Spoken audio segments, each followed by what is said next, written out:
make the most. Spent all these years going from pillar to post. Now I'm standing on the outside and I'm waiting in the rain. Tell me why must I always explain? I've always gone out of my way not to be a rock star. Anybody who knows me knows that, just like the sun shines. I never even wanted to become famous. I work for a living. You know what I do? I sing, I write songs, I make records, I do gigs. I work for a living. Tell me why must I always explain? Why must I always explain? Over and over again. It's just a job, you know, and it's not sweet Lorraine. Tell me why must I always explain? All right.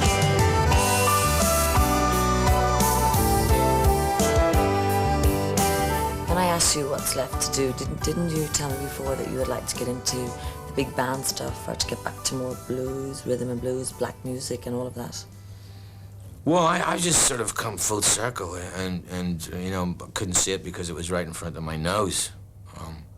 Because when what I started my whole, I just wanted to sing music I liked, which was blues. That was like the whole point of, you know, getting into it in the first place. Your quote is saying you're a black man in a white man's body. Yeah. Oh, it feels like that a lot of the times. Especially when I'm performing. You gotta help me. I can't do it all by myself. Oh, you got to help me, baby. Can't do it all by myself. If you don't help me, help to find someone else. When you walk with me. When you talk, oh, you talk to me, you got to help me. I can't do it all by myself. If you don't help me, help to find someone else. Well, by my nightshirt, put on your morning gown. Well, by my nightshirt, put on your morning gown. Why I don't feel tired, feel like lying down. Do you see yourself as essentially a blues singer? I do see that's where I came from, and anything after that came from that. So I started off as a blues singer, so my whole thing developed there, and soul music as well. My songs started out of, you know, basically soul music, how they wrote songs in those days, sort of Sam Cooke, the way he wrote songs. So my songwriting came out of that, soul music and blues. My voice came out of blues to begin with. Your main influences are? Well, John Lee Hooker was a main influence. If you say main, I say Lead Belly, Sonny Terry, Barney McGee, Muddy Waters, saxophone players, Jimmy Jeffrey, Jerry Mulligan, Chet Baker, Ray Charles, James Brown, to name a few. Gone away so far. Those days are gone. Don't look back, don't look back. Don't look back. Live on, man, for the future. Live on, live on, for the future. The days gone, the days are gone. Live on. Don't look back. Don't look back.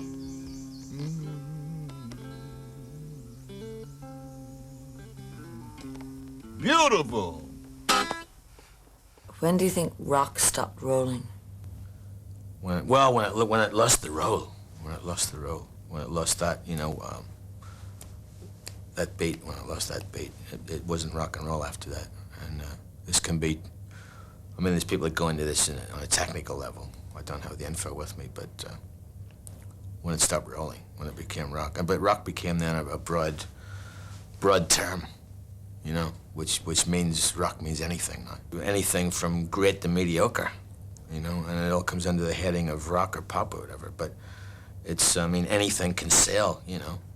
I mean, it's always been like that. There's always been an element of, you know, even bad music selling. It's always been that element. But I think it's just more today because it, you know, people can get away with more. There's broader range of getting away with more, you know. So did rock and pop bury rock and roll? Yeah. Is it as dead as a dodo, or is it passé, or could it be revived? No, it's, I mean, rock and roll is still active. It's just not as big as it was, but it's underground. It's been pushed underground. Can you see a revival? No. Why not? No. Because I think at this point it's non-commercial, and maybe that's what it should have been in the first place. It's non-commercial because I think it's a very it's what do you call it? It's very esoteric now. I mean, the real old rock and roll stuff and the real old rock, they can't get much work. They don't get much work, those guys. I mean, there's people around that started in the beginning with Elvis Presley and Jerry Lee Lewis, and there's people that started at the same time as them, or even before them, that are still doing gigs now, but you never hear about them. So then you do think it's passé and dead as a dodo? I don't know, because anything could happen. Look at blues. You know, I mean, when I started singing blues, I mean, people didn't, you know, 90% of the people who came out never heard of it. They didn't hear with them and so the Monarchs? rhythm and blues was something that was unheard of. So, I mean, look what happened now to blues. So you never can tell.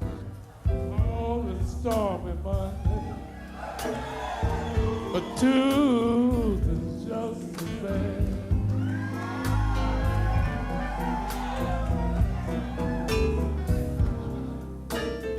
Oh, it's Stormy Monday, but Tuesday's just as bad.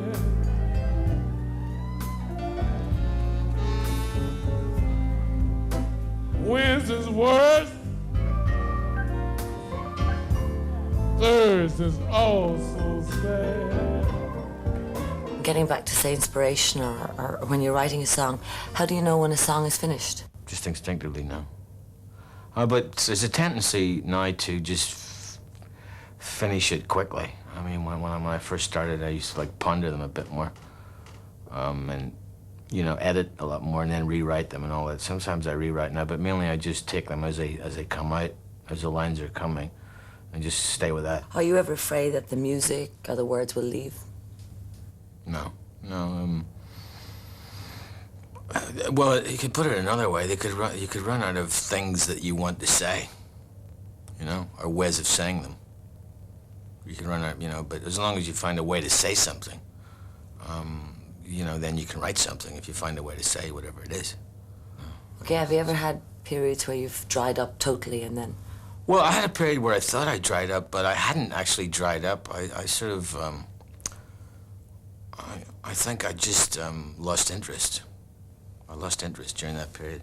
Maybe it was... you know, because I just got fed up with the whole scene, the whole, you know, situation. So you doing kind of... gigs, making records, and I got fed up with it. So it was, it coincided with that, and I think I just got, I didn't feel like doing it, you know.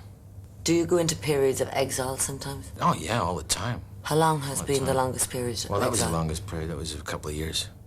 And then do you come back like recharged?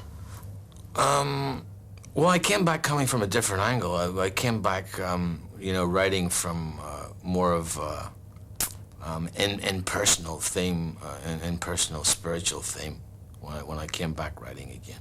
But for me, it was just sometimes it was hard to get them to come out. And sometimes they, you know, they didn't come out. So now what happens is if I write anything at all, I just keep writing. So if I find if I stop, then it gets slowed up again. So I just keep going. Do you get it's like writer's anything, block? lifting weights or whatever. Do you ever get writer's? Well, as I say, I would get block if I didn't do it consistently. Then I would get block. Do you have many unreleased songs? I don't really know how much. There's quite a bit, but usually the ones that go out are the ones that you want to put out usually. But there's a few unreleased things, not that many. So what comes first To to be you, the sponsored. words or the music? Well, it's A, B, and C. You know, A is that you get a melody line first, or chords first. That's A. B is you get the words first, and C is you get both at the same time. And does it just happen that way, or? No, it's the variables of those three plus You know, other times you get one line or two lines, and that's all you get. And it might be that some songs I've written, you know, I got a couple of lines, and then I wrote the rest of it 5 years later. There's no set rule. You don't have There's any no set rule. rule at all? Well, there is no rule. There is no rule. You make your own rules up, but I tend to write on whether I'm inspired or not, so the inspiration makes the rule for me. No guru, no method, no teacher, you and I are nature. Hey, the Father and the Son and the Holy Ghost. Landing in the garden, oh, misty wet with rain. Wet with rain, wet with rain, wet with rain. No guru, no method, no teacher, you learn nature. Hey, the Father and the Son and the Holy Ghost. Landing in the garden, oh, misty wet with rain. Wet with rain, wet with rain, wet with rain. No guru, no method, no teacher. No guru, no method, no teacher. No guru, no method, no teacher.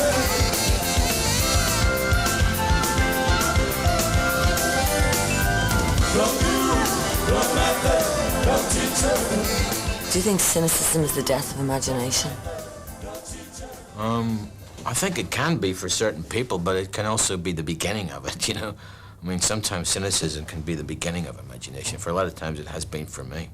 When I've reached like a dead end, and then cynicism is like taking me into, you know, having another jumping off place from seeing an angle on something I didn't see before.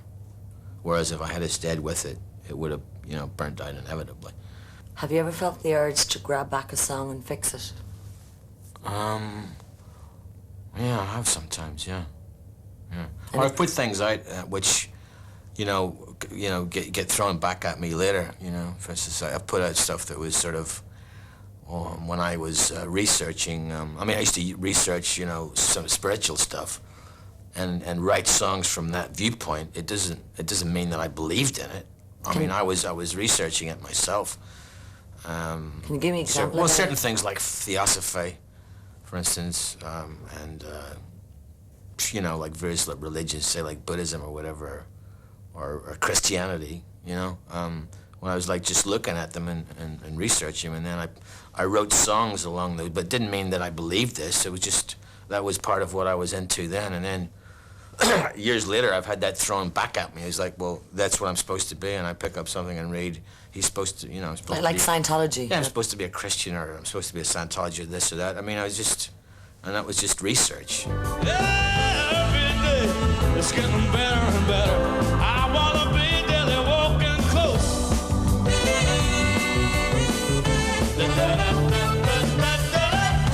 Get stronger when you get the feeling. When you get down with your soul, and it'll make you feel so good. And make you feel whole. And when the spirit moves you, and they'll feel you through and through. Every morning about the break of day. Did you get it? How much do you hate being asked to explain things? Quite a bit, actually, quite a bit. Because I always like to move on. I never like to, you know, dwell on, like, the whole creative process is about moving. And, I don't know, I mean, I've got loads and loads and loads of press clippings, so, but I don't even look at them. In fact, some of them I look at and go, like, I'm glad I'm not there anymore. It's like you're looking at someone else, is it? Well, it's like, there's a difference between, like, you know, what you do and how it's perceived at certain times. I mean, you know, like I said, you know, the thing I do live is really where I'm at. And the latest record, or records, is where I'm at at a given time. And, you know, the other stuff is great. And, you know, that was what was happening, you know?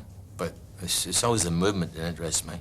Above any other form of artistic expression, music has the ability to bring a person back to a time and a place. Yeah, it's called nostalgia. But do you believe this, and can you understand why, for example, as Yeats said, tread softly for you tread on my dreams? Well, I mean, I can understand nostalgia, certainly. Yeah, but I think the way I would look at it, I mean, I read something that Roy Orbison said about, he was asked about his like old recordings, and you know, that they were like written, you know, whether the guy that was asking the question implied that it was like adolescent, but Roy Orbison had a really interesting answer. He said that he thought it was, they were written from the angle of being somewhat innocent, and that was a quality that he liked about them. So if you could separate the nostalgia, separate that from the nostalgia, or pure, or whatever it is, innocent, I think, meaning pure, then you get the essence of it. But can you respect that? But some people just like them for pure nostalgia, but I don't think, I mean, I don't go by that one. Yeah, but you must remember that the people who buy your songs, I mean, there are people who a song of yours can bring back a certain very happy period in their life. Yeah, of course, yeah. And this is probably why they want... Oh, yeah, of course it is. Of course it is. Do you record to play or play to record, or do you make any distinction between the two? Well, I think it goes in phases. So sometimes I just get into sort of playing live. There was like a period of like 18 months, so by 91, 92, where I just played live mainly. Didn't record at all, so it was like a phase. Might be other phases I just record and don't play live, or a mixture of both. Is it when you're actually in front of a live audience and you can feel the energy, and is that what you feel? The culmination of, say, being in studio happens? No, it's a completely different thing. Studio comes just from writing the songs, basically, or doing songs that I, like, you know, want to sing. Either my songs or other people's songs I want to sing. It comes from that, basically. I feel like, you know, I have something to say, or something inspires me. Comes from that. It's a separate thing, really. Do you think that songs always keep on growing in a live environment? Well, that always happens. That's the nature of performing. It's inevitable. They have to. All Either you songs? go forward or go backwards. They have to. It's a marvelous night for a moon dance with the stars up above in your eyes. Fabulous night to make a romance beneath the cover of October skies.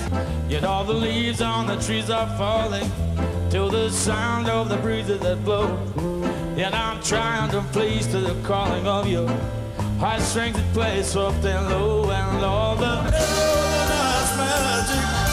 I think you whisper and all the summer lights seem to shine in your blood. I can't wait to have one more dance with you, my love. Can't wait to say some more romance with you, my love. I mean, songs are just ideas that you're working with at the time, and then you get them thrown back at you. But how I sort of gauge it now is that some of the songs I've written and recorded I don't do anymore, say, live. So I tend to go with what I'm doing live is where I'm at. That's how I gauge it. You know? Mm-hmm. Yeah. But unfortunately, the average follower of yours sometimes wants the songs like Gloria, Brown Eyed Girl. They seem to want that in the audience, and that seems to annoy you, doesn't it? No, it doesn't annoy me. It's just that it's so long ago and I'm not there. It doesn't annoy me. It's just I've moved on a lot since then, you know. So sometimes when you sing Gloria, maybe if you don't want to do it, it brings back to them a certain memory. Yeah, of course. Yeah. I mean, I'm the same. If I go and see Ray Charles, I mean, I want to hear what did I say, but he's probably sick of it. You know?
luckily enough, I mean, I've had a turnover where a lot of my audience is younger now. So I'm getting a turnover where they never heard of all this old stuff, you know? I mean, they come in at a different time period and with a different set of myths, you know, than people, say, coming in the 60s or 70s, whatever, you know? So, I mean, these younger fans, I mean, they never heard about that stuff, so, you know, it means nothing to them. They're coming fresh. But you wouldn't write the same now, would you? No, because I think that changes with age, you know. I think that's an age factor. And I mean, other people have talked about this too. I mean, Dylan talks about this as well. It's like, there's a time when, you know, you change consciousness at certain stages in your life. And, I mean, you can't write the same at 40 as you did when you're 21 because your consciousness changed. For sure. You know, your mind changes. So it's impossible. I mean, that kind of writing was more like done without any analysis or any overall awareness. It just, you know, came out probably most of it unedited. You know, very little editing, and it just comes out the way it is. But then you're very young and naive and fresh. Idealistic? No, I wasn't idealistic, but I was young and fresh and naive, probably. When did you actually start writing? Well, I can remember first writing things, you know, like in notebooks when I was at school. I mean, I can't remember the exact age. It might have been 14 or something. Might have been about 14. But they weren't songs, more like poems at first. That's my first memory. Do you regard yourself more as a poet or a musician? No, I regard myself as a singer, musician, and a songwriter. You know, I don't like to fall into the trap of. I think poet is too categorized. Is Bob Dylan a poet? Oh, Bob Dylan's a poet, but what I'm saying is, you see, there's, like everything, there's so many games going on, and poetry has its games as well. You know, where a lot of people like to separate the thing and say, well, you know, there's words on their own, you know, and that's poetry, you know, and then you've got songs and that's lyrics, and you have these kind of, you know, games going on in poetry in academic circles and sometimes non-academic circles. So, I mean, you know, to me it's all the same. You know, words are words with or without music. But there's no benefit for me to say I'm a poet whatsoever. Yeah, there's a long way to Buffalo. It's a long way to Belfast City too. Yeah. And I'm hoping that Joyce won't blow the horse. 'Cause this time we bit off much more than we can chew. Yeah, we geese out on. Yeah, we geese out on. Yeah, we geese out on. Yeah, we geese out on. Sit down and let's preview. Sit down and let's preview. Say it one more time again.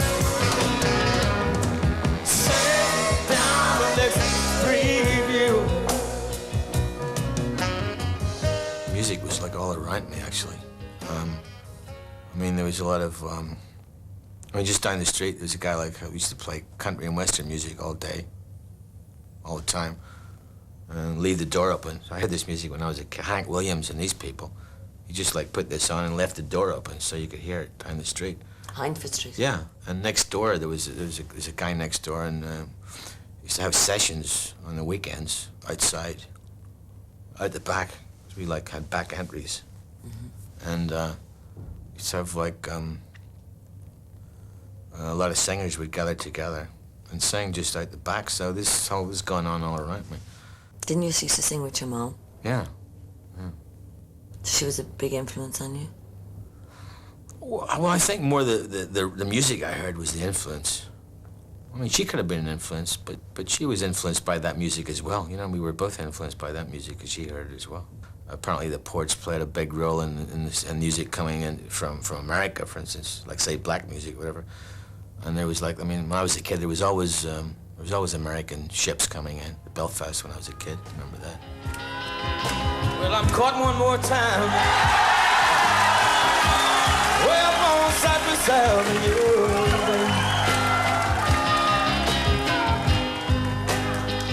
Well, I'm caught one more time.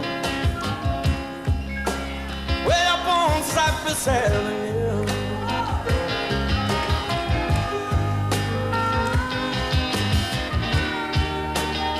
You know, I'm caught in a car, see. And I'm looking straight at you. And then your dad worked in the Holland Wharf shipyard, and he was a collector, an avid collector, wasn't he? Yeah. But he wasn't a collector in the sense of he was more of, I mean, I think I've got that maybe a bit wrong. He was actually just, he loved the music more than being a collector. He loved the music, you know. But didn't he have music that no one else had in, say, in Hindford Street? Oh yeah, but it was, yeah, he did. Nobody else in Hindford Street had it, no. Was he a big influence on you? Yeah, oh yeah, definitely. Your father's collection, is it still in one piece? No, I don't think so. No, various bits and pieces got lost or whatever. Who was the first? I've got some of it. You do? Yeah. Who was the first singer he introduced you to? Or taking... First singer, Who do you remember him listening to? The first... Well, I remember, well, there was, I remember Bing Crosby or something was the first singer, I think. I remember. And then Mahalia Jackson. Gospel music. I remember was the first stuff I heard, I think, at that time. Through your father? I remember. And a lot of, like, country and western as well. Remember that, too. Hearing country music. Yeah. Was that unusual in that time for your father to be listening to music? It wasn't really that unusual. What was unusual was the blues part of it. Can you ever see yourself ever giving up? Well, I can't see giving up singing because I I was doing it when I didn't even know that it was going to become a career, a job or anything. I mean, I was singing from when I was 3. People tell me so. It's a natural thing I was born with to do. How sure were you, and when did you become so convinced that you were going to be a musician? Just before I left school. What age was that? I was about just over 15 when I left school. Okay, it's one thing to say to yourself, okay, I'm going to be a musician, and quite another thing to say it and then go out and do it. Did you actually tell people that you were going to be, and how did they react then?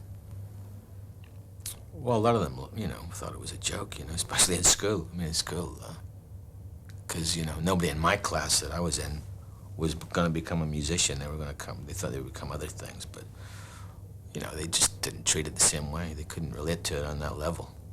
But then again, how can a 15-year-old relate on that level? Did you just know? Because they hadn't heard the music I'd heard anyway, How different is Belfast of today to the Belfast of your childhood? Oh, very different, very different. I mean, when I was growing up there, I mean, well, for a start, people were living together. You didn't have this separatist thing. People were living together. So it's completely different. Huh? Much more freedom? Yeah. Is it all changed? Oh, from then, yeah. It's completely changed from then, yeah. Take me back. Take me way, way, way back. On Hindford Street, where you could feel the silence at 11:30 on long summer nights. As the wireless played Radio Luxembourg and the voices whispered across Beachy River. In the quietness as we sank into restful slumber in the silence. And carried on dreaming in God.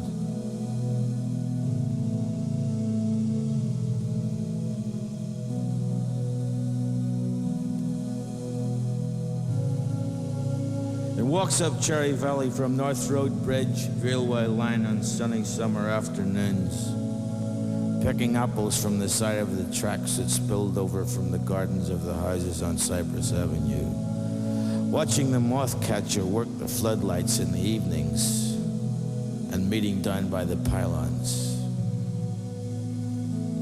Playing round Mrs. Kelly's lamp, going out to Hollywood on the bus and walking from the end of the lines to the seaside. stopping at Fusco's for ice cream in the days before rock and roll. Could you ever go back and live there? I'm not sure. I don't know. I'm not sure. But do you miss Belfast? Well, at times I do, but I miss the Belfast I know. And I miss more, I miss the, you know, I miss the people that I used to know. Certain. Yeah, I think I miss a certain way of being than people I used to know. And some of these people you discussed, have you kept in contact with them? Yeah, but it's difficult not being there all the time. I mean, I've on and off, you know, they come up because, you know, a lot of them have moved as well and, you know, moved around north of Ireland or south of Ireland or England or America, you know, a lot of people move around as well. Also, did the curse of fame destroy those childhood friendships, maybe? Well, it wasn't beyond childhood. I mean, it was well up until, you know, my, like, teenage years and, you know, early 20s as well, that Belfast was like this, where, you know, where people were living together, like I said, you know. But now that's completely changed, you know. So, Belfast I knew was a completely different place. Is that where you get your inspiration from, observing and watching? Yeah, but it's a lot harder to do now. Why? I don't have the flexibility of movement, you know. In what context? Well, because my privacy is cut down a lot, so, I mean, I can't go in a place and observe people, you know, like I used to. Is that where your work is a blessing and a curse? Yeah, I'd say so, yeah. If you could swap it all, would you go back to those times sometimes? Well, you can't. You can't go back. You have to keep moving. It's hypothetical, though. No, it's not. It's, I mean, the reality of it is that you can't go back because you grow and you change and you get older. You can never go back. I wanna kiss and hug and tight. And when I return I'm so far away, the younger such sweet loving brighten up my day. And that make me righteous, and it make me whole, and it make me feel mellow right down into my soul. So give me love, that's a crazy love. Give me crazy love.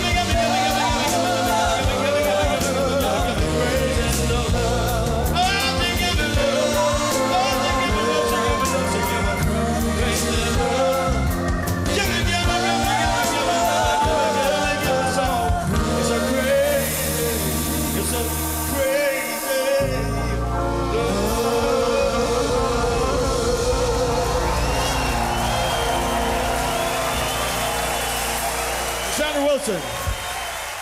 In your band now, you have like Brian Kennedy, you had Cassandra Wilson coming on recently. You're allowing a lot of other people sing your songs on stage. Mm-hmm. How did you find working with other people? Well, I find it good. I think, see, this keeps it moving, you see. This is part of what keeps it moving, because that's, I mean, that's when I started, that's what it was all about. It was all about, you know, people had to double, you know, there's no such thing as, you didn't have like a guitar player or a sax player or a singer. People had to do several things. They had to like play a couple of instruments. I mean, I was playing about 4 instruments myself. I was playing saxophone, guitar, sometimes bass and drums. Was this in the group Them, the Monarchs? No, this is way before them. Give me an example. This well, we were called the Monarchs at one point, but we had several names. You know, we changed the names, like we changed socks. You know, I mean, the name wasn't a thing then. It was more, you know, So we stuck with the Monarchs. That was the main name. It was the main name we stuck with. What was it like hearing other artists, young artists, singing, including your daughter Shauna, sing your songs? Oh, it was great. I mean, it was great. I mean, I've heard people sing my songs before. Other people have done my songs before. It's good. But in particular this one, which you co-produced. Particularly this one. Well, it was great hearing my daughter singing. Oh, in the darkest nights, I said you are shining bright. Oh,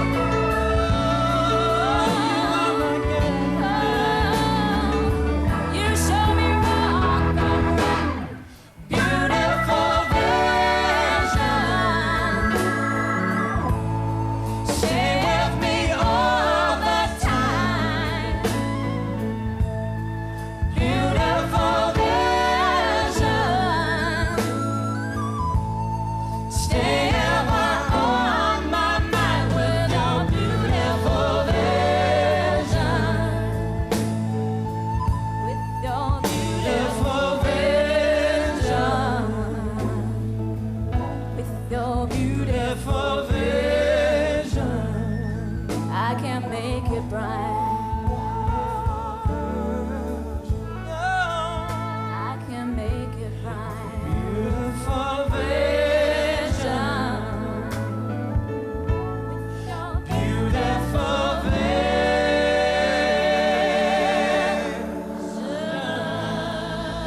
was playing in bands originally, like before I ever made a record or became famous. I was playing in bands where they had more singers than just me. Sometimes we had 3 singers, and I really like working with singers. And this just like dawned on me about a year ago.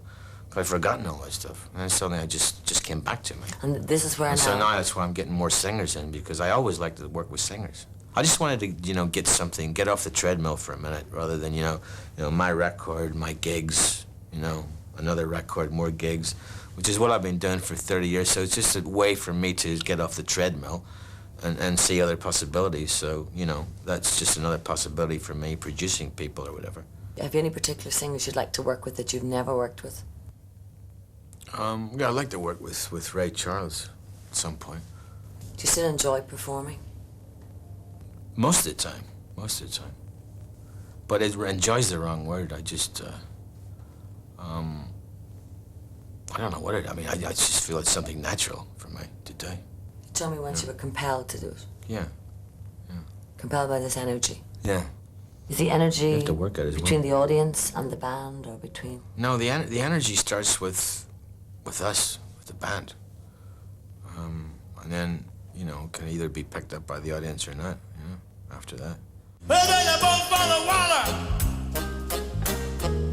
It's like no one made the art. This is a bad world. Woman out there without love.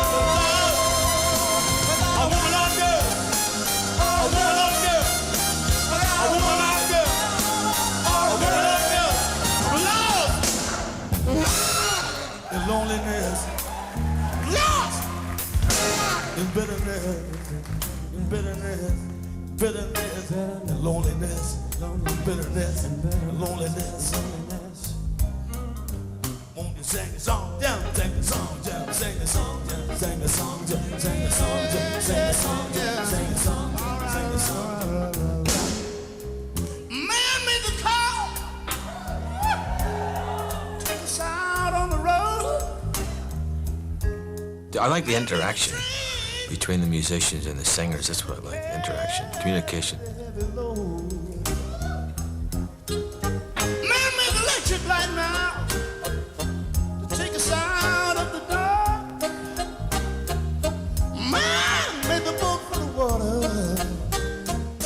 No, I can't define it. I don't think anyone can. Can you even elaborate more on what this energy is? Well, it's the energy that makes me get up and do it. Yeah, that's right. Yeah. But But ideally, I'd like to be able to be in control of my own life where I didn't have to do it, you know. Are you in control But, of your own life? Not when I have to do that. No, I'm not. No, that dictates. The energy dictates. But why do you do something that actually, in essence, you're saying you don't really like doing? Because I can't not do it. If you're compelled to do something, there's no way that you can't do it. What compelled you, You know, the if energy? you're a singer, then you must sing. There's nothing else you can do about that. You know, if you stop singing, you try and suppress it, then you're going to get sick, you know? Is this You art? suppress it. It has to come out. Is this art? I suppose so. I mean, if somebody has to paint pictures, then that's what they have to do. I mean, I don't call it art as such. It's expression. But it's your I expression. mean, art is a sort of high-toned word. I don't know. It's expressing oneself, and singing is this form of a communication as well. You know, it's got different levels to it. It's communication after all. And you say you're in the you're in music, but you're not in the music business. Well, I'm in the music business because I make music. That's really what I mean. But I mean, there's a lot of people that are just in the music business, meaning that you know they're making music just for profit reasons. They're not really into what they're doing, and they're producing and making records that are based on just so cold hard business facts of making money, and you know, well, that's the music business. Does that annoy but that you? comes under not anymore. Must be frustrating, though, is it? No, not for me. I'm doing what I want to do. So it's more frustrating for younger people that are coming in, I think. You know? Is music still growing, or are we just swirling around in ever-decreasing circles? Well, if you're talking about what we call rock music's not growing, no. It's all become a copy of a copy of a copy. Rock music as we know it today. There's no growth in that. You have to go way back to get growth. Other forms of music, classical music, is growing in different areas, I think. Jazz is growing in different ways, in different forms. Yeah, those certain world music is more the growth area now. It's called world music. That's more the growth area. World music and jazz, for certain forms of jazz. Whenever the sunshine comes through, whenever my thoughts turn to you, whatever you want me to do, baby, I will be there. Well, I crawled up the hill, no, I've been through the mill, just as long as I fit the bill, I will be there. And if it's on lazy afternoon in summertime, and you're drinking champagne and wine, anytime, I don't mind, even if I got the blues. Yes, and I prayed on my dues. You decided to go for a cruise, baby, I will be there. What I do, I consider to be the same as jazz. You know, it has to change. Whereas some forms of music, you know, don't have to change. You know, they can be like the same all the time. For instance, I mean, a lot of pop music, you know, can be played the same time and time again. But that's the nature of that music. You know, what I'm doing is more spontaneous, and it must change. Who do you listen to now? I mainly listen to the people I started with, oddly enough, and because I mean it's harder to find anything that's equal or better for some reason. I mean even the people that are like, you know, sort of doing it now, they're going back to people in the 80s and 70s and 60s and that. There just hasn't been better quality music in a long time. So for me, I mean, the highest quality were people like Ray Charles and John Lee Hooker. Yeah, Hooker and Lightning Hopkins and these people. Where it was just, that's what it was. There was no synthesizers. You know, that's what it was. But that's harder and harder to get now as we go along. So and actually, you know, we all have to go back to redefine it because it's not happening with the newer stuff. Tell me a story now. Now that it's over, wrap it in glory for one Irish Rover. Tell me you're wiser now. Tell me you're older. Wrap it in glory for one Irish Rover. I can tell by the light in your eye that you're so far away.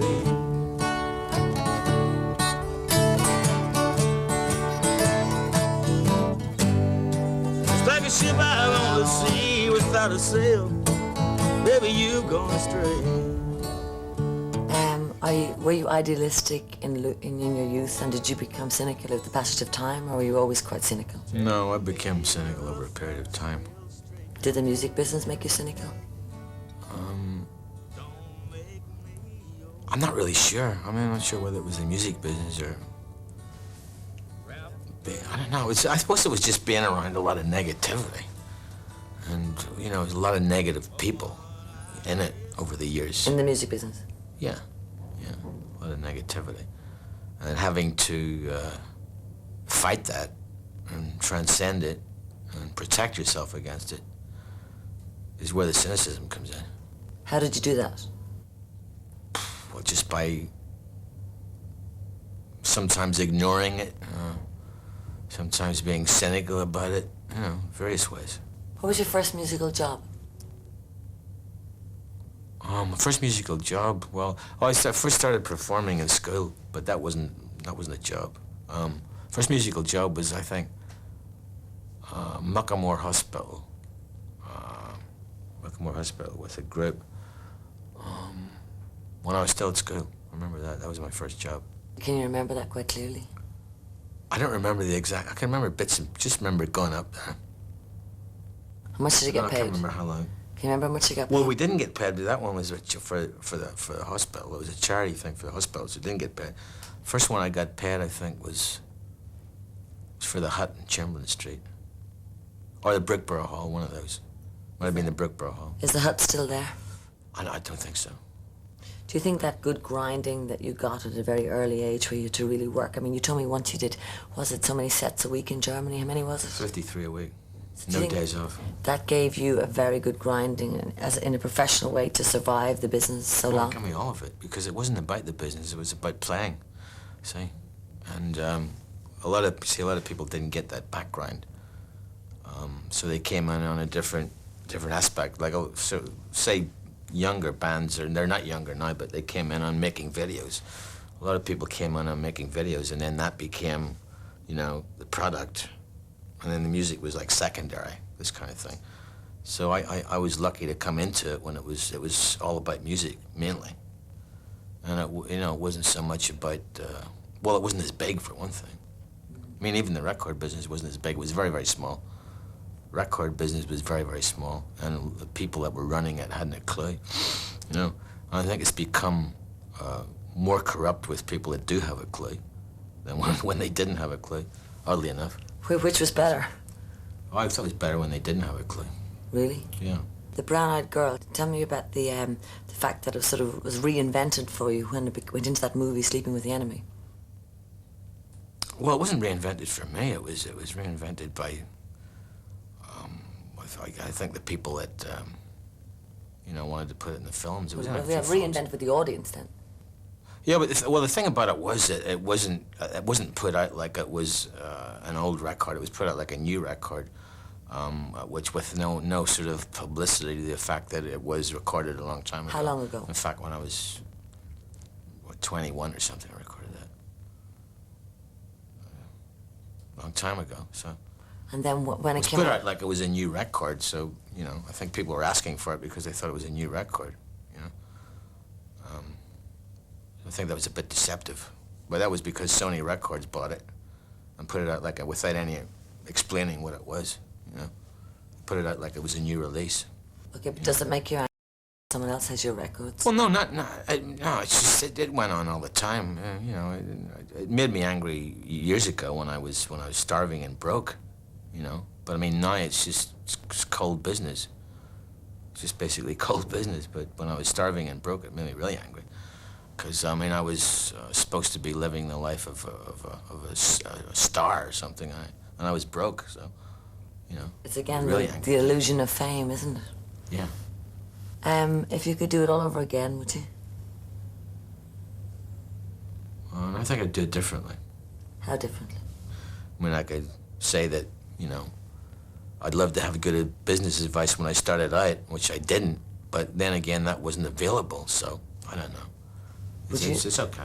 Can you see yourself like B.B. King at 70 doing 253 gigs a year? No. Because I don't like touring. I don't want to be touring that much. Not really. And, say like people that, there are people that do that, but then again, they don't do all the other things. See, I also write, so I need time to write and work my songs out and that. And that's, I don't just perform. A lot of people, they just perform, so all they do is gigs. But I've got the other hats as well. I've got several hats to wear. So I need to have time to wear the other hats. So for me, I have to split it up more.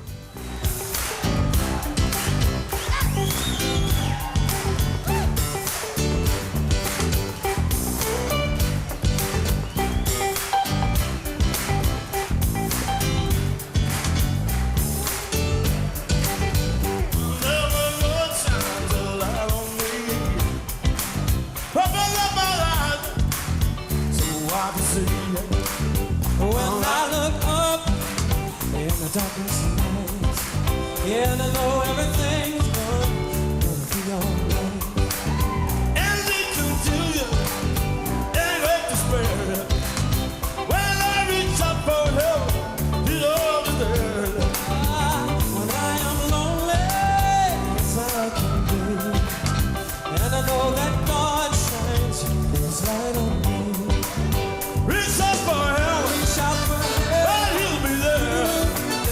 What time your trouble, within your trouble, all you can say, if you live, the life you love, you'll get the blessing from above. Here's the sick, and here's the lame. Say you can do it too, in Jesus' name. And it lifts you up, and it turns you around, Put your feet back on higher ground. What's left to do now for you? Well, what's left is just to keep on writing songs and keep coming up with something to say, whatever that might be at any given time, or what other people have to say. Because you can also write about what other people are saying. It doesn't have to be you all the time. So observing, I like to keep observing and keep writing songs.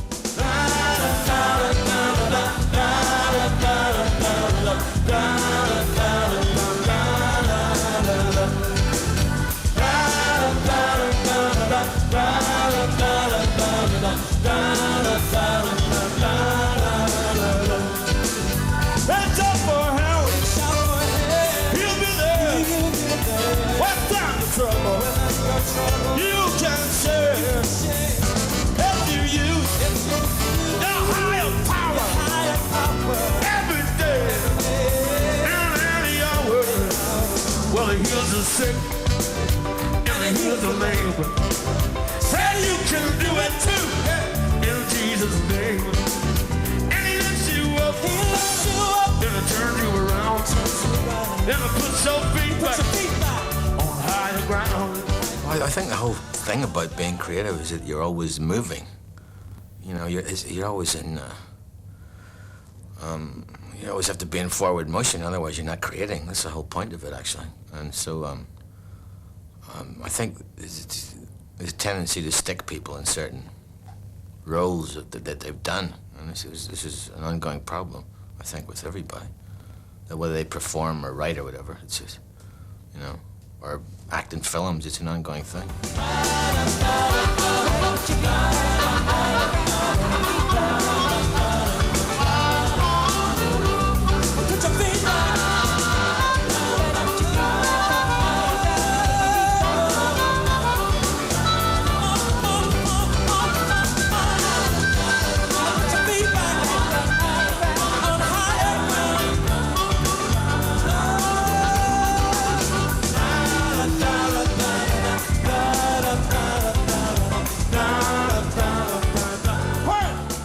I'm compelled to make music in some form. I mean, whether that's perform or just write songs, I don't know, I'm not sure. But I'm compelled to play, and you know, sometimes writing and recording is not enough playing. Because if you're a musician, then you have to play. That's one of the things that people tend to forget. Musicians must play, singers must sing. You know, otherwise you lose your chops. You know, if you play a horn, you have to play a horn, for instance, you lose your chops very quickly. So, I mean, this is something that you have to keep doing. So you have to keep a band going all the time? You have to keep playing, you know, otherwise you lose it.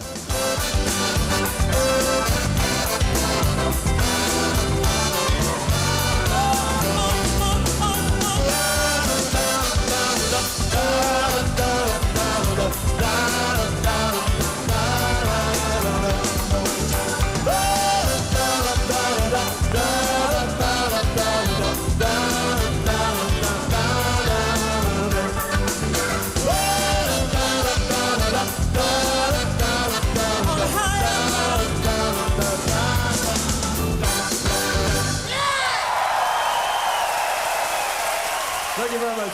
The reality is it's just a joke. That's the reality. You will not know the truth is fire. To the truth, to the sound. You really gone.